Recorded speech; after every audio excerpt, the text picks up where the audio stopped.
안녕하십니까, 장대성입니다. 오늘은 정말 참된 군인의 길을 걸으셨던 분에 대해서 말씀을 드리고자 합니다. 한국군에서 가장 많은 전투를 한 군인이셨고, 한국군에서 가장 많은 28개의 무공훈장을 받은 군인이셨습니다. 병사들을 예수님 사랑으로 실천하신 군인이셨습니다. 그래서 한국에서 가장 존경받는 참 군인이셨습니다. 그분이 바로 누구시냐면 베트남전의 영웅 최명신 장군입니다. 이 최명신 장군은 항상 병사들을 생각하시는 장군이었습니다. 시간만 나면 현충원에 가서 월남전에서 전사한 병사들의 묘를 참배하시면서 눈물을 흘리셨다고 합니다. 최명신 장군의 가학에 대해서 말씀을 드리겠습니다. 부친은 항일 독립운동가 최은북 선생이셨고, 일제시대에 일본 경찰의 고문 후유증으로 1945년 사망하셨다고 합니다.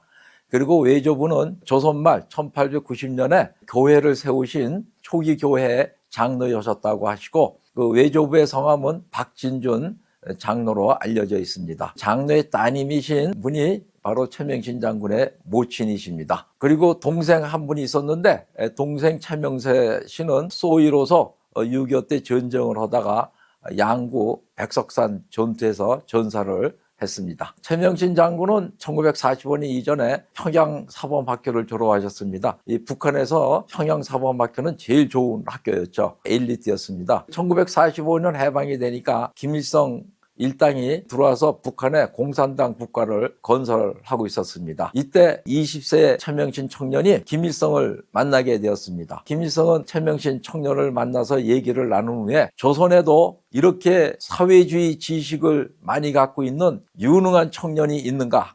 영어도 잘하고 러시아어도 잘하고 대단한 청년이다. 그러면서 김일성이 최명신 청년에게 나랑 같이 북한의 공산당 국가를 건설하는데 같이 일을 하자고 제의를 하였습니다. 그때 최명신 청년은 강력하게 거절을 하였습니다. 거절을 하자 공산당들이 최명신 청년이 다니는 교회에 찾아와서 교회를 다 때려 부시고 파괴를 하고 그랬습니다. 그때 최명신 청년은 강력히 항의를 했다고 합니다. 니네들 공산당원들은 하나님이 살아계신 것도 모르냐? 니들은 살아계신 하나님한테 반드시 처벌을 받을 거다고 강력하게 항변을 했다고 합니다. 강력하게 항변하니까 이때부터 공산당의 요주의 인물이 되었습니다. 그래서 최명신 청년은 어머니를 놔둔 채 혼자 북한을 탈출을 했습니다. 북한 탈출을 해서 남쪽으로 내려오는데 경기도 연천에서 북한군에게 체포가 되었습니다. 북한군에 체포되어 깜빵에 들어가 있는데 언제 죽을지 모르는 상황이 있었죠. 깜빵에서 바깥을 보니까 소련군 대자가 지나가더랍니다. 러시아어를 하기 때문에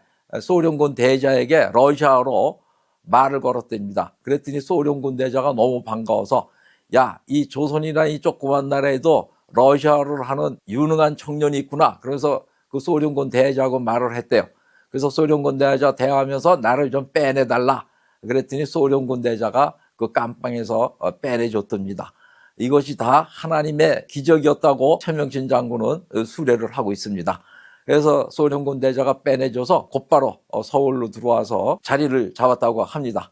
서울에 들어와서 목사가 되려고 신학대학 가려고 했는데 하도 공산당 분자들이 설치고 나라를 혼란하게 만들어서 목사가 되는 것보다는 군인이 되는 게 나라를 지키고 나라를 사랑하는 것이라고 생각을 해서 1948년 육사 5기생으로서 입교를 했습니다. 1948년 4월에 교육을 끝내고 소위로 임관돼서 당시 제주 4.3 사건 진압부대에 투입이 됐습니다. 즉 국군 구연대에 투입이 됐습니다. 그 진압부대인 국군 구연대에 가보니까 완전히 그 부대가 빨갱이 소굴이나 같았습니다. 자기 중대장 대대장도 전부 다 공산당 폭도하고 한패였고, 그리고 자기 소대원들도 반 이상이나 공산당 폭도와 한패였습니다. 그리고 얼마 있다가 그 중대장 문상길 중위가 연대장 박진경 대령을 죽였고, 그래서 부대가 아주 그냥 혼란하고 공포 속에 있었는데 자기 소대원들이 자기를 죽이려고 노리고 있어서 매일 그 소대원들을 피하고 도망을 다녔다고 합니다. 그러다가 야, 내가 언제까지 이렇게 도망 다니냐, 이건 안 되겠다. 예수님 사랑으로서 내 부하들을 사랑을 하자. 그래서 그 공산당 부하들을 정말 예수님 사랑으로 자식보다 더 사랑을 해주었다고 합니다. 그러니까 그 공산당 부하들이 찾아와서 소대장님, 공산당 이제 그만하겠습니다 하고 많이 전향을 했다고 합니다. 그리고 그때 당시 그 제주도에 있는 공산당들이 국군 장교들을 미인계를 써가지고 포섭을 했다고 합니다. 그래서 그 연대적을 죽인 문상길 중위도 제주도 공산당원들이 보낸 미인 처녀에게 홀려가지고 연대장까지 죽이게 됐다고 합니다. 그 최명신 청년이 그때 22세, 그러니까 최명신 소위가 22세였으니까 아주 팔팔한 청년이었죠. 그때 그 제주도 공산당들이 미인 처녀를 보내가지고 엄청나게 많이 유혹을 했는데 끝까지 그 예수님 믿음으로 그 유혹을 뿌리쳐서 무사했다고 합니다. 제주 4.3 사건에 투입됐다가 육지로 왔습니다. 육지로 오니까 얼마 있다가 1950년 6월 25일 북한군이 기습 남침했습니다. 그때는 소령으로 진급해 있었습니다. 그 경북 연천 전투에서 승리한 후 1950년 9월서부터 북진을 하여 1950년 11월 말까지 평북 덕천까지 승승장구하고 최명신 부대는 진격을 했습니다. 근데 벼랑간에 중공군 40만 명이 압록강을 넘어 쳐들어와서 후퇴를 하게 되었습니다. 민가에 몰래 숨어서 있는데 밖에 북한군 수십 명이 포위를 했습니다. 이때 최명신 대대장은 북한군의 포로가 되느니 자살해 죽겠다.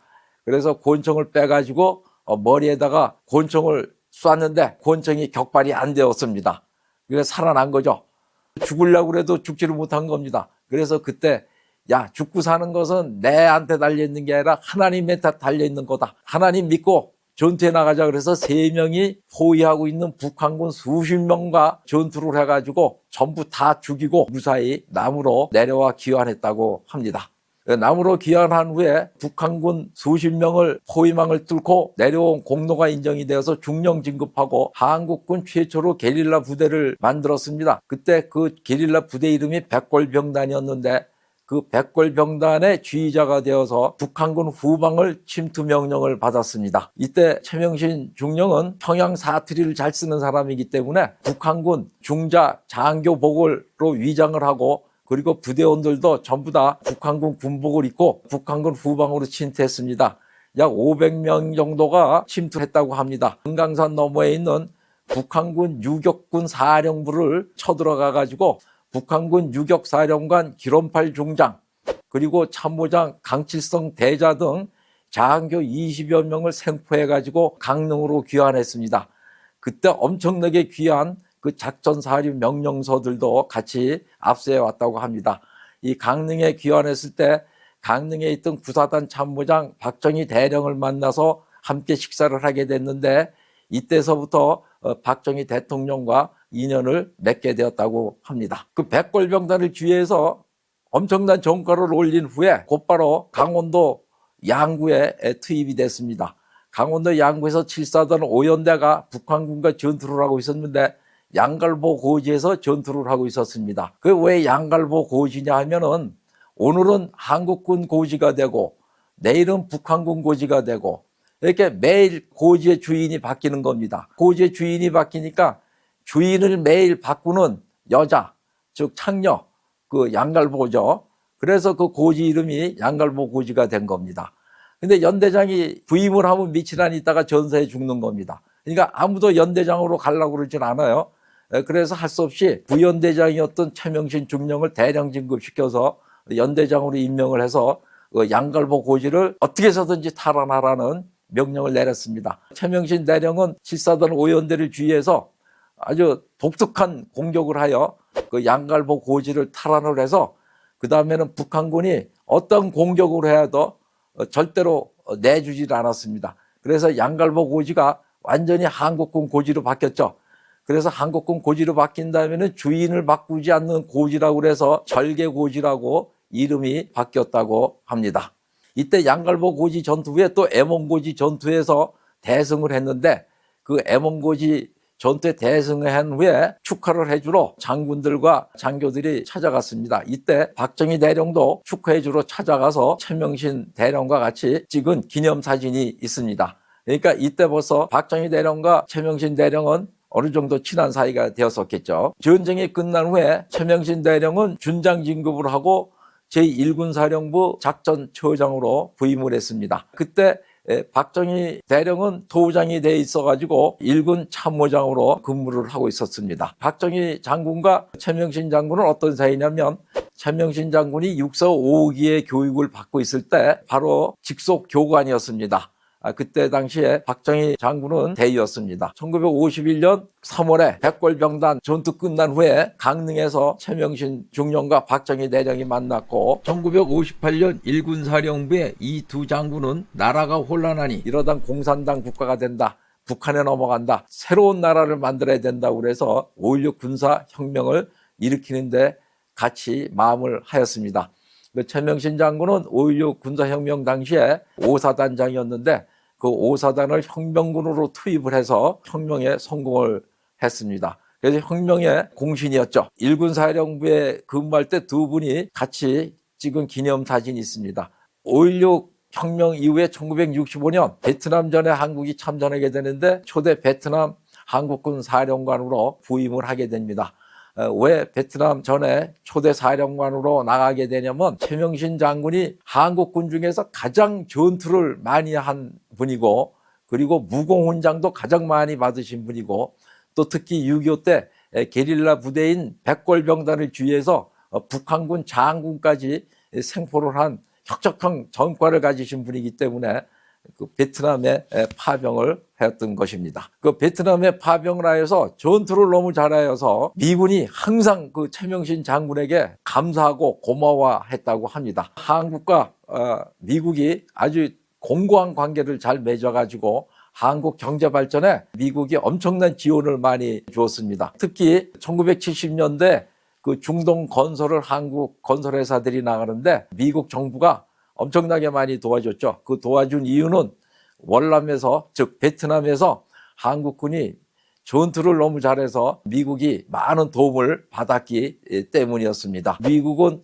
그 한국군에게 한국군 현대화를 해주었는데 신형 전투기만 준 게 아니고 기갑여단을 창설하는데 많은 도움을 주고 특히 M1 소총을 우리는 가지고 있었는데 그때 당시 최신의 미군 소총인 M16 소총을 제조할 수 있는 제조 허가권까지 한국에게 부여를 해 주었습니다.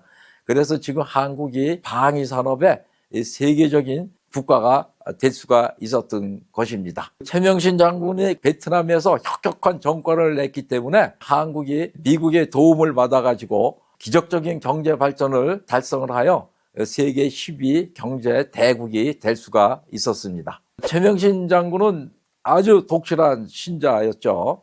그 어머니도 또 독실한 신자였고 또 모태신앙이었다고 합니다. 그래서 항상 예수님 마음으로 군대 생활을 했다고 그래요. 하나님께 목숨을 맡겼기 때문에 전투 시에 두려움이 전혀 없으셨다고 합니다. 그러니까 아주 용감한 맹장이셨습니다. 그리고 병사들을 예수님처럼 사랑했다고 그래요. 옛날에는 병사들이 발에 무좀이 많이 걸렸는데 그 직접 그 군화를 벗기고 그 무좀 걸린 발을 만져주고 따로 후송시켜서 완전히 치료시켜 줬다고 합니다. 베트남전 끝난 후에도 현충원에 찾아가서 전사 병사들의 묘에 가서 눈물을 흘리시고 참배를 하셨다고 합니다. 그리고 병사들의 이름을 절대 부르지 않았다고 그래요. 병사들과 나는 같다. 그래서 병사들의 이름을 부르지 않고 친구라고 불렀다고 합니다. 그래서 병사들 보고 친구요. 그 당번병도 친구라고 불렀다고 합니다. 운전병도 친구라고 부르고. 그래서 이 최명신 장군에게는 모든 병사들이 부하가 아니고 친구였다 이랬습니다. 최명신 장군하고 같이 근무를 했거나 최명신 장군 부대에 군대 생활했던 사람들은 최명신 장군을 존경을 하지 않을 수가 없습니다. 자기 아버지보다 더 존경을 했다고 하죠, 병사들이. 그래서 이 최명신 장군은 용감한 맹장이시면서도 아주 겸손하시고 정직하시고 아주 부드러운 장군이셨다고 합니다. 박정희 대통령이 최명신 장군을 상당히 좋아했죠. 또 5.16 혁명 동지이고 6.25 전부터 친하게 아는 사이였죠. 박정희 대통령이 1972년 유신을 할 때 최명신 장군에게 부탁을 했습니다. 유신을 하려고 그러는데 도와달라. 그러니까 최명신 장군이 그렇게 할 수 없다고 거절을 하자 박정희 대통령이 국무총리를 시켜주겠다. 그리고 국무총리보다 더한 거, 원하는 건 다 시켜주겠다. 그러니까 나를 좀 도와달라. 그랬을 때 최명신 장군께서 아주 강력하게 거절을 했답니다. 각하, 이제는 장기 집권은 절대 안 됩니다.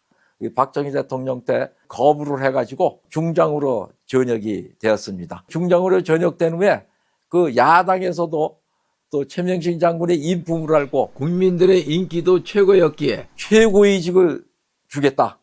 그러니까 우리 야당으로 오라고 권유를 많이 했는데 나는 군인의 길을 가는 사람이고 군인이지 나는 정치하는 사람이 아니하고 강력히 거절을 하셨다고 합니다. 그래서 오직 군인의 길만 걸으셨고 우리나라의 정말 참된 군인이며 또 예수님 잘 믿는 장로이시며 전쟁 영웅이셨습니다. 최명신 장군은 2013년 사망하셨는데 유언대로 장군 묘역에 묻히시지 않고 베트남전에서 전사한 병사들 묘역에 묻히셨습니다. 우리나라에서 최초로 장군이 병사들 묘역에 묻히신 분입니다. 최명신 장군에 대해서 이만 마치겠습니다. 감사합니다.